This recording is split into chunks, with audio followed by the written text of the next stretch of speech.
Nearly 15 million barrels of crude oil pass through the Strait of Hormuz every day in 2025. That's roughly a third of global crude trade. So when conflict puts that narrow stretch of water under pressure, this doesn't stay an Iran story. It can become an energy story, a shipping story, a sanctions story, and eventually, your organization's story. This is Risk and Rules Rundown. Here's how those dots connect. The Strait of Hormuz sits between Iran and Oman and connects the Persian Gulf with the wider global shipping system. It's one of the world's most important energy choke points. According to the International Energy Agency, nearly 15 million barrels of crude oil per day pass through it in 2025, around 34% of global crude trade. Which makes this a surprisingly simple risk equation. Huge amount of energy, very narrow route, geopolitical conflict. What could possibly go wrong? Quite a lot. Because when tensions involving Iran escalate, the immediate question isn't only what happens militarily. Markets start asking, will tankers keep moving? What happens to oil supply? What happens to insurance? And can companies still legally conduct the transactions involved? That's where one geopolitical event starts traveling. Start with energy. When uncertainty develops around a major oil route, markets don't necessarily wait for physical supply to disappear, they react to the possibility. Which is important, because people sometimes think risk means something bad happened. It doesn't. Risk can change the moment everyone starts believing something might happen. Exactly. Expectations can affect oil prices and commercial decisions before the underlying supply picture fully changes. And energy doesn't exist in isolation. Higher or more volatile energy costs can feed into transportation, manufacturing, logistics, and eventually consumer prices. So a geopolitical confrontation thousands of miles away can arrive at a company that has absolutely nothing to do with Iran, through its cost base. First connection made. Now follow the oil. It has to move.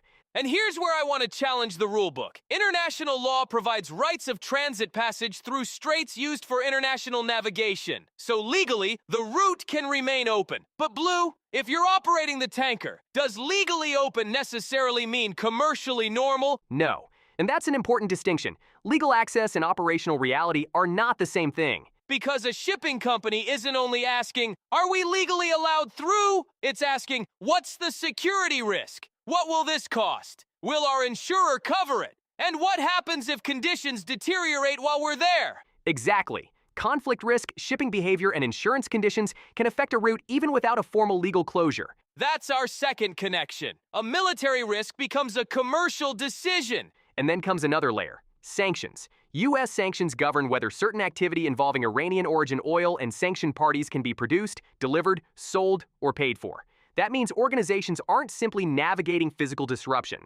They're navigating legal restrictions alongside it. And this is where the transaction gets interesting. Because you've got the cargo, the vessel, the buyer, the seller, the banks, the insurers, potential intermediaries, potential ownership structures, different jurisdictions. Which is why sanctions risk increasingly extends beyond simply checking a name against a list.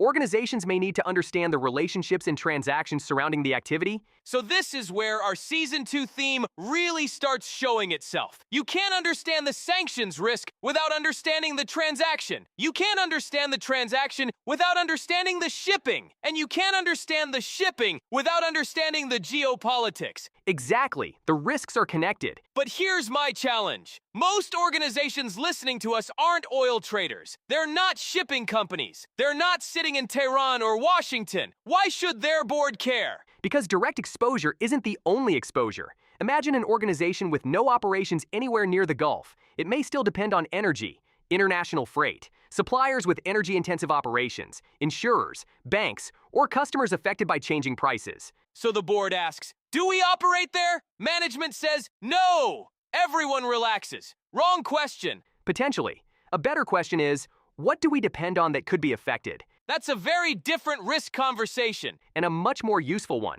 Here's what I'm watching. Not just Hormuz. Chokepoint risk. Modern organizations depend on networks they don't control. Shipping routes, energy supplies, technology infrastructure, critical minerals, payment systems, cloud providers, and geopolitical pressure can turn those dependencies into leverage. So when the next crisis appears, don't just ask, are we directly exposed? Ask, where does this event enter our dependency chain? Because that's where the second-order impact may be hiding. And here's how organizations can stay ahead of it.